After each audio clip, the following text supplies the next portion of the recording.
Granddaddy of all quantum weirdness. Yes. The infamous double slit experiment. To understand this experiment, we first need to see how particles, or little balls of matter, act. If we randomly shoot a small object, say a marble, at the screen, we see a pattern on the back wall where they went through the slit and hit. Now, if we add a second slit, we would expect to see a second band duplicated to the right. Now, let's look at waves. The waves hit the slit and radiate out, striking the back wall with the most intensity directly in line with the slit. The line of brightness on the back screen shows that intensity. This is similar to the line the marbles make. But when we add the second slit, something different happens. If the top of one wave meets the bottom of another wave, they cancel each other out. So now there is an interference pattern on the back wall. Places where the two tops meet are the highest intensity, the bright lines, and where they cancel, there is nothing. So when we throw things, that is matter, through two slits, we get this, two bands of hits. And with waves, we get an interference pattern of many bands. Good so far. Now, let's go quantum.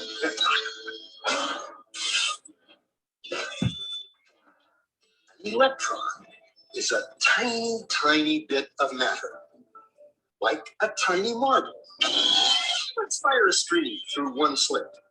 It behaves just like the marble, a single band. So, if we shoot these tiny bits through two slits, we should get, like the marbles, two bands. What? An interference pattern. We fired electrons, tiny bits of matter through. We get a pattern like waves, not like little marbles. How? How could pieces of matter create an interference pattern like a wave? It doesn't make sense. But physicists are clever. They thought, maybe those little balls are bouncing off each other and creating that pattern. So they decide to shoot electrons through one at a time. There is no way they can interfere with each other. But after an hour of this, the same interference pattern is seen to emerge. The conclusion is inescapable. The single electron leaves as a particle, becomes a wave of potentials, goes through both slits, and interferes with itself to hit the wall like a particle. But mathematically, it's even stranger. It goes through both slits and it goes through neither. And it goes through just one and it goes through just the other. All of these possibilities are in superposition with each other. But physicists were completely baffled by this. So they decided to peek and see which slit it actually goes through. They put a measuring device by one slit to see which one it went through and let it fly. But the quantum world is far more mysterious than they could have imagined. When they observed, the electron went back to behaving like a little marble. It produced a pattern of two bands, not an interference pattern of many. The very act of measuring or observing which slit it went through meant it only went through one, not both. The electron decided to act differently, as though it was aware it was being watched. It was here that physicists stepped forever into the strange, never world of quantum events. What is matter? Marbles or waves? And waves of what? And what does an observer have to do with any of this? The observer collapsed the wave function simply by by observing.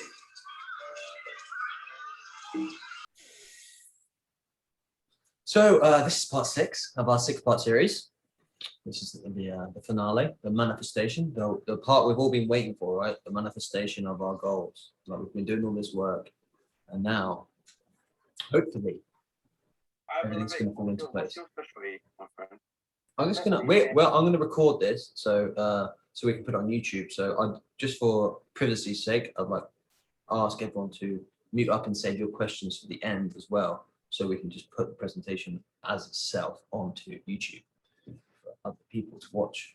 All the previous parts are on YouTube as well now, so part 1 through 5 are on YouTube, so please go and check them out. This is Manifestation Secrets and the Law of Attraction.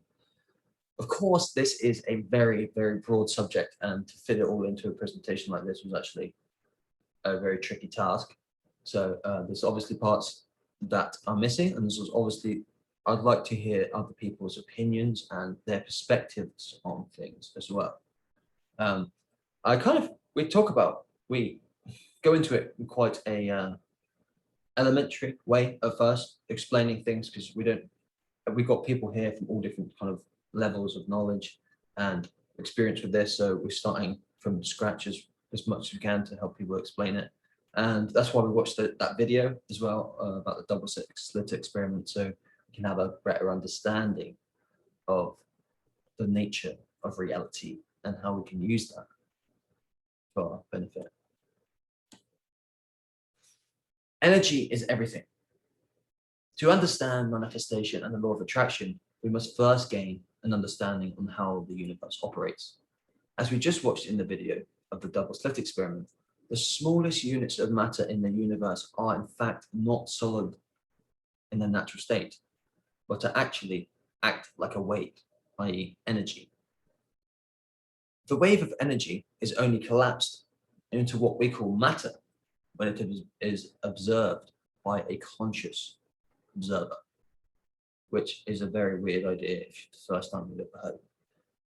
From the air we breathe, the earth beneath our feet, to our very own bodies, thoughts, and emotions, everything is made up of energy. The only constant in the universe is change. The law of attraction is actually a secondary law to other laws.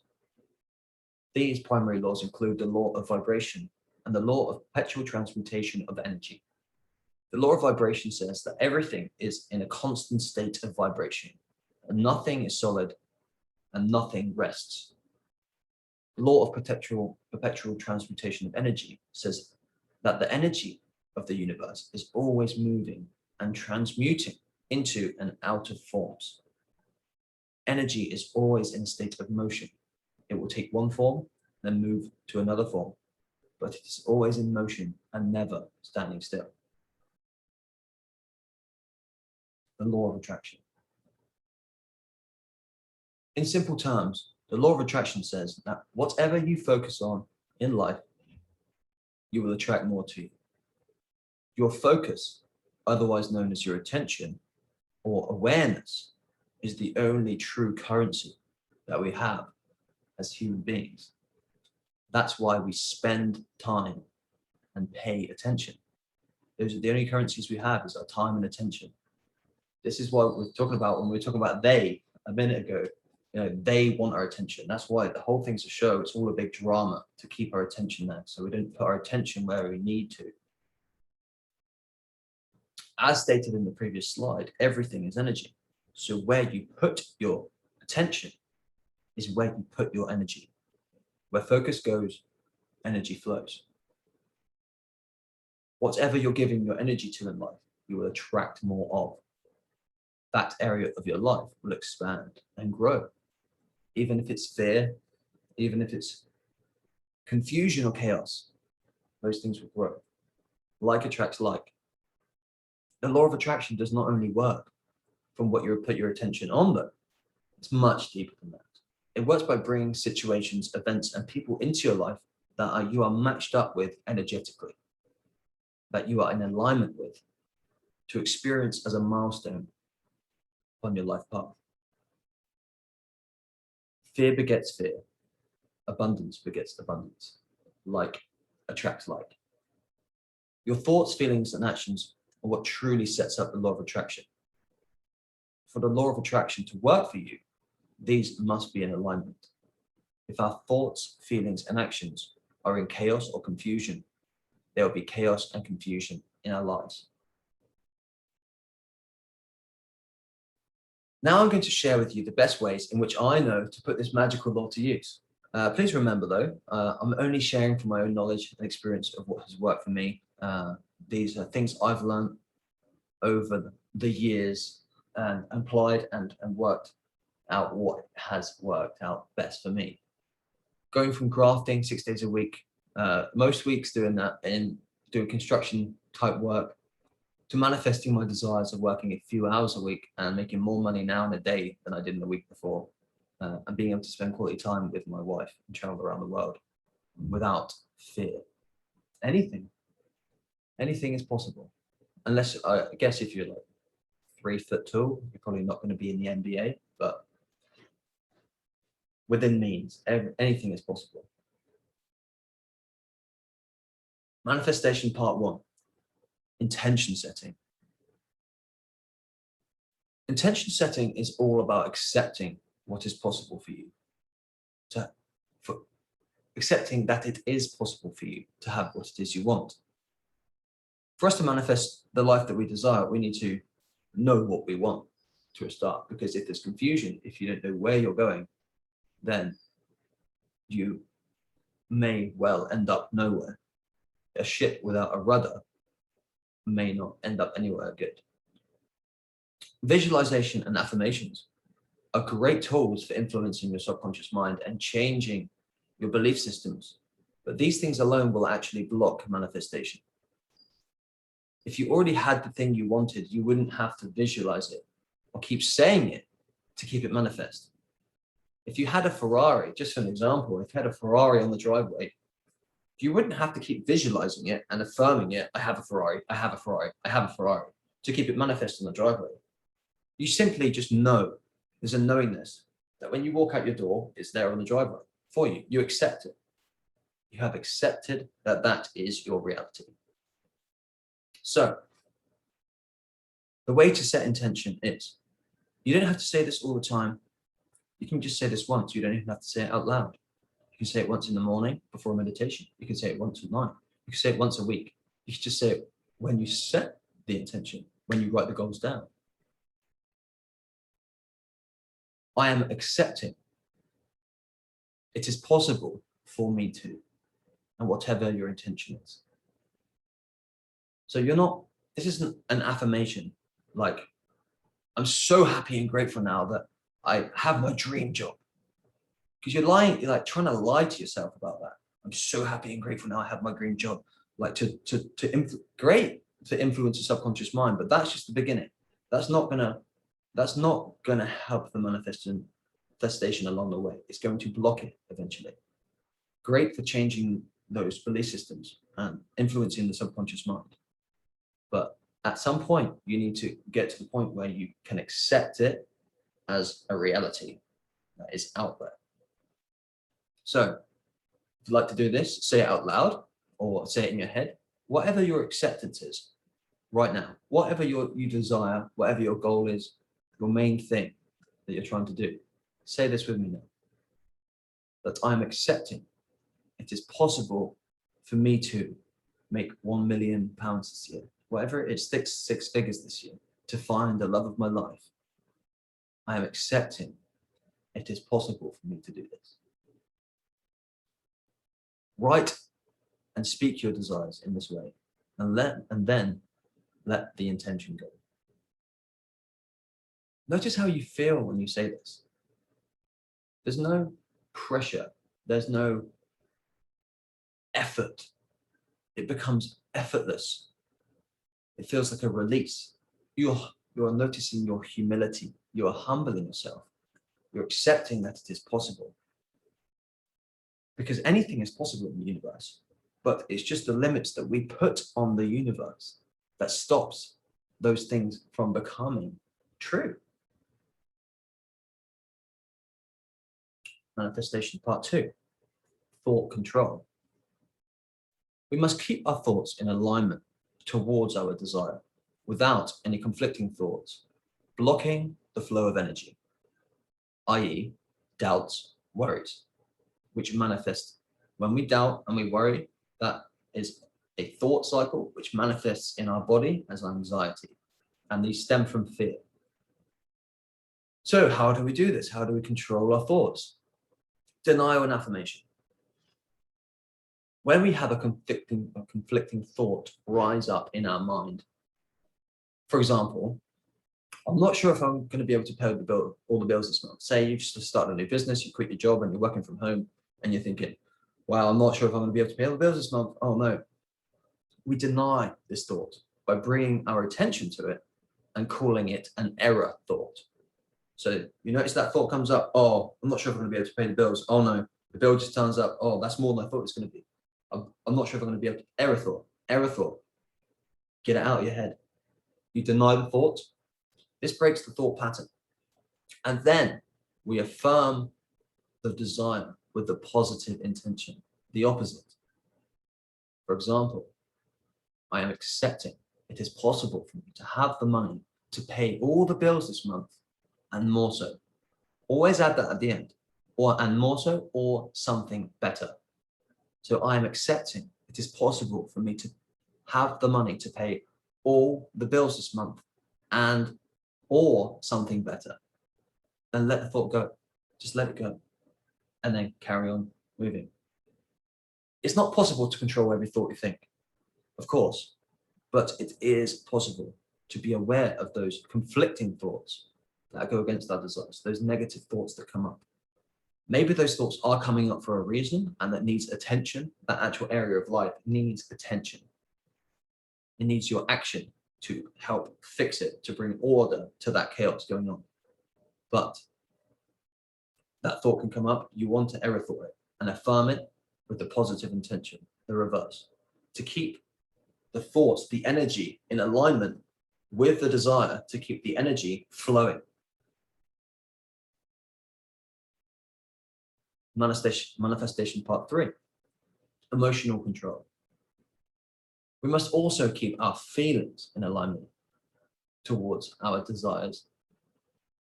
And it is very important to stay in the feeling of abundance, of receival, like we have already received the good that we desire. The feeling of abundance is the feeling that we can do all that we want to do. And this is something that I've tried to practice. So if there's something you desire and you're trying to achieve it, you want to feel like you can do all the things you want to do. So you want to feel like open and abundant. So try and set your life up in a way that you're comfortable with everything around you. Like I said, like some things you have a negative thought come up. It might be actually because there is something that needs your attention in your outside reality. But most of the time it's just a thought that's coming out of your subconscious mind, which is part of your conditioning, because you're conditioned to not believe you can do what you're trying to do. Don't put yourself in situations where you feel lack. Do things that you can comfortably do without worrying about whether you can afford it or not. Then you will feel abundant always. The key here is not to trigger thoughts of lack and worry or doubt. So if you're comfortable with where you're living and paying the bills there, and they're comfortable with the way you're eating and the way you're exercising and the social things you're doing, you want to feel like those things, you can do everything that you want to do in that moment. Because if you're constantly desiring something that is outside of your grasp, like, oh, I want to do this, I want to do this, but you can't, then it's going to make you feel like you have lack. But the way to do this, I believe, is in increments. Okay, so if you are doing something that's outside your comfort zone, that makes you think, oh, I'm not sure if I'm actually going to be able to afford that. I'm not sure if I'm good enough for this. Then use denial and affirmation to keep your thoughts and feelings positive and in alignment. This is something that I've tried to practice myself, and there has been times where I've had to do that, where there's things come up that you don't expect, bills, birthdays, you have to get someone a gift, or things cost more than you wish they would. So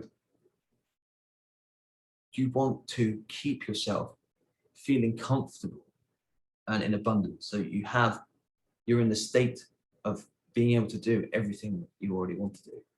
And then before long, you will be able to do everything that you want to do. I want to mention this just for a second in intention setting and accepting. It's not just about accepting it's possible for you, but it's also about accepting that you are worthy of something, that you deserve it.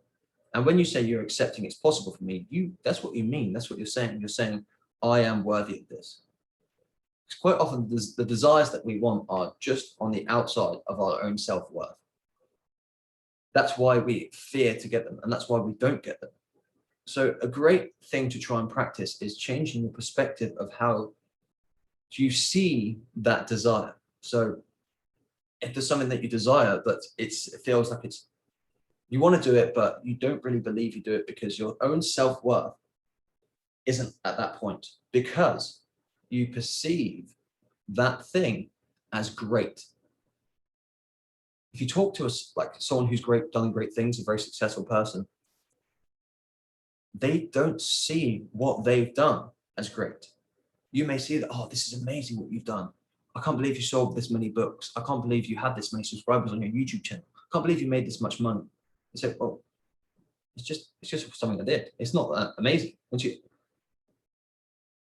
I'm sure we've all experienced when you actually achieve something, by the time you achieve it, you don't feel like it's this great thing anymore. It's just, it becomes your normal. So by not perceiving things as greater than you are, by perceiving things as normal, it's normal to make this much money. It's normal to have your own business. These things aren't great. They are just something. They're just something. They are just that. Nothing is higher or lower. Everything just is. So once you perceive these things as not greater than you are, if you accept that it is possible for you, then it will be.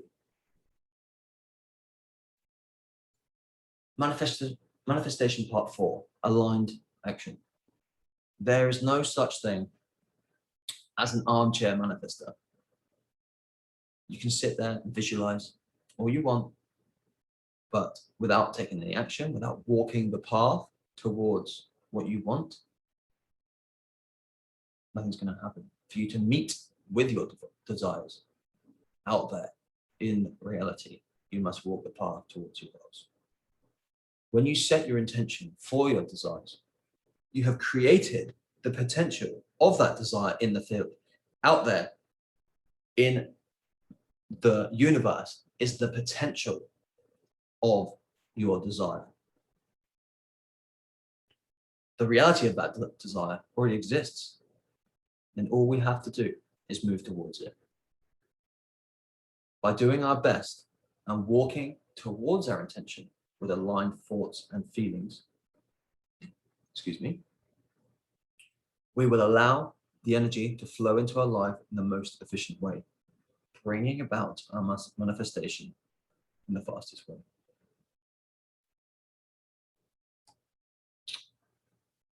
Finishing thoughts, letting go.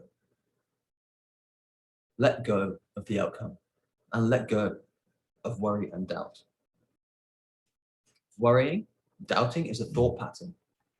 It's blocking the energy of what you desire from flowing into your life. Once you get rid of those conflicting thoughts, chaos, confusion, conflict in your mind, you can use denial and affirmation to do that. Once you're in alignment with thoughts, feelings, and actions, the energy will flow towards you. It's like a river flowing.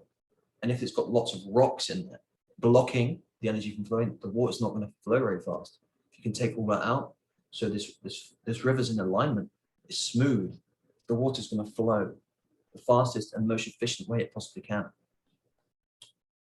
We need to realize our humility, be humble and realize our part as co-creators of our reality. We are co-creators, us and the universe. The main creator in the universe is the creative force, the source, the code that runs everything. Once we can let go of the outcome, because we know that all we have to do is set our intention and believe in it by having aligned thoughts and emotions and actions, then the universe will do its part in creating that for you. Wishing everyone all the best and happy manifesting.